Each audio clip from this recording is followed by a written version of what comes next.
Welcome to my channel friends, through the book, through the life.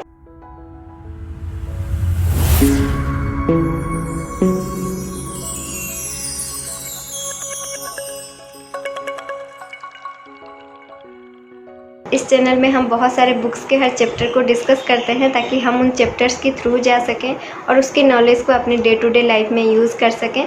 अभी जो book हम discuss कर रहे हैं उसका नाम you can heal your life है, written by great author Louise L हे।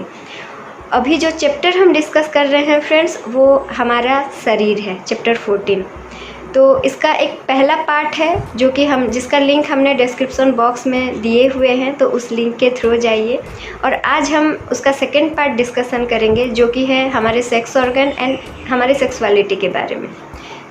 सो दोस्तों, इस वीडियो को बहुत अच्छे से समझने की कोशिश कीजिए और बुक के थ्रू तो ज़रूर जाइए, क्योंकि इन सारी चीज़ों के बारे में हमें जानना बहुत ही ज़रूरी है।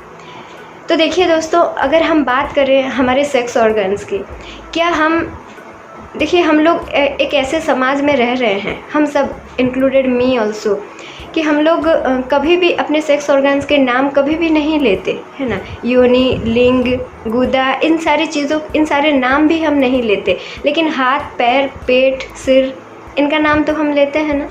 जब हम पब्लिक प्लेस में ये सारे नाम ले सकते हैं, हाथ पैर का नाम ले सकते हैं, लेकिन हम पब्लिक प्लेस में अगर लिंग या योनि या ऐसा कुछ बोल रहे हैं तो वो एक गलत बात हो जाती है, होती है ना। आप लोग देखे होंगे, है ना। और एक कॉमन सी बात आपने कभी नोटिस किया है फ्रेंड्स, हमारे हाथ पैर, हमारे उंगलियां, हमारे सर, हमारे आँख, नाक, इन सारी चीज़ों को लेके तो हमने कभी कोई गाली बनी है क्या? कोई गाली है? नहीं है। लेकिन हमारे यौनांग को लेके इतना सारा गाली क्यों है ना। उसको लेके हम इतना पॉजिटिव क्यों है, इतना सेंसिटिव क्यों है? दुनिया में जितनी सारी गालियां हैं हमारे यौनांग को लेके है, कितना अजीब बात है। आप सब ने कभी भी इन सारी चीज़ों के बारे में सोचा है? अगर नहीं सोचे हैं तो सोचिए फ्रेंड्स। देखिए, इसका मतलब क्या है डायरेक्टली, कि हम अपने शरीर के सारे अंग को एक्सेप्ट करते हैं, लेकिन हम अपने यौनांग को एक्सेप्ट नहीं करते। इसको एक घृणा की चक्षु से देखते हैं, है ना। इसको एक अलग नज़र से देखते हैं। अरे हम खुद ही उसको अलग नज़र से देखते हैं, समाज को दोष देते हैं, लोगों को दोष देते हैं, किसी का कोई दोष नहीं है। हम खुद ही उसको एक्सेप्ट नहीं करते, हम खुद ही अपने नारीत्व को एक्सेप्ट नहीं करते, हम खुद ही अपने पुरुषत्व को एक्सेप्ट नहीं करते। और ज़्यादा से ज़्यादा प्रॉब्लम तो लेडीज़ में होती है ना, क्योंकि हम लोग तो बिल्कुल ही अपने आप को एक्सेप्ट नहीं करते। इवन जब हमारा पहला मेंस्ट्रुअल साइकिल शुरू होता है, जब हमारा पीरियड शुरू होता है, तो हमारे जितने बड़े जन हैं वो भी बोलते हैं कि ये सब मतलब नारी जन्म एक पाप करने से नारी जन्म मिलता है। और ये जो मेंस्ट्रुएशन जो हो रहा है, ये जो साइकिल हो रहा है, जो तकलीफ़ हो रहा है, जो भी चीज़ें हो रही है, ये सब वो अभिशाप के कारण होता है। ऐसे बहुत सारी चीज़ें हम लोगों के दिमाग में बचपन से है ना। तो देखिए, इन सारी चीज़ों की वजह से ना हम अपने वो सुंदर से क्रिएशन को भी नहीं एक्सेप्ट करते। हमें वो एक बोझ लगता है, हमारा पीरियड्स हमें एक बोझ लगता है। हमने कभी भी उसको एक इस नज़र से नहीं लिया कि उसी पीरियड्स की वजह से सृष्टि संभव है, तो नारी पापमय कैसे हो सकती है ना। जो ऋतुस्राव हमारा होता है, जो मेंस्ट्रुअल साइकिल हमारा होता है, उस टाइम पर हम सबसे ज़्यादा पुण्यवती होते हैं। उस टाइम पर ऐसे हमें बिहेव किया जाता है, हम लोग अपने आप को ऐसे मानते हैं जैसे हमने कोई पाप कर दिए हो, है ना। देखिए, इन सारी चीज़ों में बदलाव लाना ज़रूरी है, और ये बदलाव समाज को नहीं, हमें लाना है। हमें अपने आप को एक्सेप्ट करना है। देखिए, जितने भी प्रॉब्लम्स होते हैं वो सारे के सारे प्रॉब्लम्स इस वजह से होती है क्योंकि हम अपने आप को एक्सेप्ट नहीं करते हैं। हम अपने उन अंगों का कभी नाम नहीं लेते हैं, हम उसको एक अलग तरह से, अलग नज़र से खुद देखते हैं। तो देखिए, इन सारी चीज़ों को जब हम बदलेंगे तभी जो यौन विकार का समस्या है, ये सारी चीज़ें हमारे मन से देन धीरे धीरे दुनिया से हट सकती है। अगर हम इस विकार को ज़्यादा बढ़ाते जाएंगे तो समाज ऑब्वियसली धीरे धीरे खराब होता जाएगा, है ना। देखिए जितने भी प्रॉब्लम्स आते हैं सब यौन संबंधी प्रॉब्लम्स आते हैं। सेक्स को लेके बहुत सारी प्रॉब्लम्स होती है। देखिए सेक्स एक नॉर्मल प्रोसेस है, जैसे हम खाना खाते हैं, जैसे हम सांस लेते हैं, सेक्स भी वैसे ही एक फिज़िकल प्रोसेस है, एक बायोलॉजिकल प्रोसेस है और बहुत ही सुंदर प्रोसेस है जो कि हमारे शरीर को हमें बहुत खुशी देती है, प्रेम उत्पन्न करती है और वहाँ से नए सृष्टि की संभव होती है ना।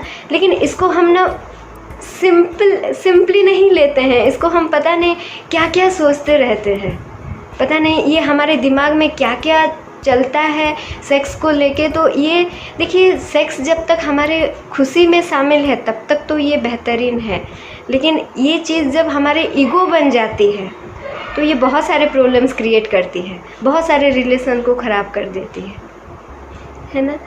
देखिए यहाँ पर राइटर बहुत सी चीज़ें हमें बताए हैं कि जिनको देखिए मूत्राशय में बहुत सारे प्रॉब्लम्स होते हैं, वो इसकी वजह से होती है कि उनको लगता है हमारे साथी हमें पसंद नहीं करते, है ना। और देखिए मेंस्ट्रुएशन के जितने भी प्रॉब्लम्स होते हैं वो इसलिए होते हैं क्योंकि हमारे दिमाग से पहले से हमारे मन में ये बैठा हुआ होता है कि ये हमारे लिए एक बोझ है, हमारा शरीर पापमय है, ये जो रक्तस्राव हो रहा है ये सब हमारे लिए अभिशाप है ना। इस चीज़ को हम एक्सेप्ट नहीं करते हैं। जब हम अपने यौनांग को एक्सेप्ट नहीं करते हैं तो बहुत सारे यौन समस्याएं होने लगती है।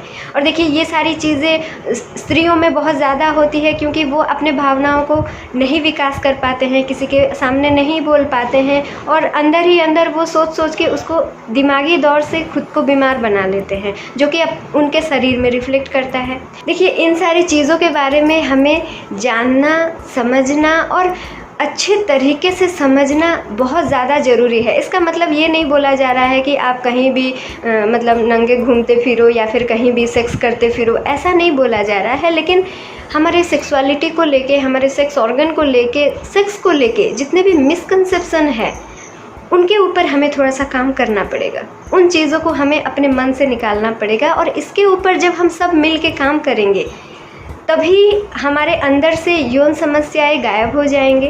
और हमारे दिमाग को लेके ये जो समस्याएं जब हमारे दिमाग में चढ़ जाती है तो ये यौन विकार का मानसिक समस्या बन जाती है, जिसकी वजह से दुनिया इतना परेशान है। आजकल दोस्तों पुरुषों में प्रोस्टेट की समस्याएं बहुत पाई जाती है और ये आत्मसम्मान की कमी की वजह से पाई जाती है। तो दोस्तों यहाँ पर बातों को समझने की ज़रूरत हमें बहुत ज़्यादा है। देखिए सेक्सुअल रिलेशनशिप जब तक प्रेमपूर्ण होती है तब तक हमें खुशी देती है, लेकिन इसको जब आप अपना ईगो बना लेते हैं तो वो आपके शरीर में, आपके दिमाग में बहुत सारा बीमारी क्रिएट कर सकती है। तो इसको बहुत सिंपली लीजिए, हर चीज़ को बहुत सिंपल लीजिए। ये सारी चीज़ें फिज़िकल प्रोसेस ही है। जैसे हमारा डाइजेशन एक सिंपल प्रोसेस है। देखिए हम जो भी खाते हैं हमारा पेट डाइजेस्ट करता है, इस चीज़ को थोड़ा सा अच्छे से समझिए। हम जो भी खाते हैं हमारा जो डाइजेस्टिव सिस्टम है वो डाइजेस्ट कर लेता है ना। लेकिन जब हम pizza, burger, fast food, junk food ये सारी चीज़ें खाते हैं तो वो क्या करता है, रिएक्शन करता है ना। लेकिन अगर हम नियम पे खाना खाते हैं तो हमारा शरीर के लिए भी वो अच्छा होता है, पेट के लिए भी अच्छा होता है और हमारा डाइजेस्टिव सिस्टम हमेशा हेल्दी रहता है। ठीक वैसे ही सेक्सुअल रिलेशनशिप, सेक्सुअलिटी वैसे ही एक फ़िज़िकल प्रोसेस है। जब तक इसको हम एक अच्छी तरह से खुशी पाने के लिए करते हैं तब तक ये हमारे शरीर और मन को सुस्त रखता है। लेकिन इसको अगर हम और किस तरह से करते हैं, कभी ईगो की वजह से, कभी आप अपने आत्मसम्मान को बढ़ाने के लिए, कभी ज़िद्दी में, कभी और किसी वजह से, यानी कि देखिए इन सारी वजह से अगर हम सेक्स को यूज़ कर रहे हैं इसका मतलब ये है कि अंदर ही अंदर हम अपने आप को कम महसूस कर रहे हैं।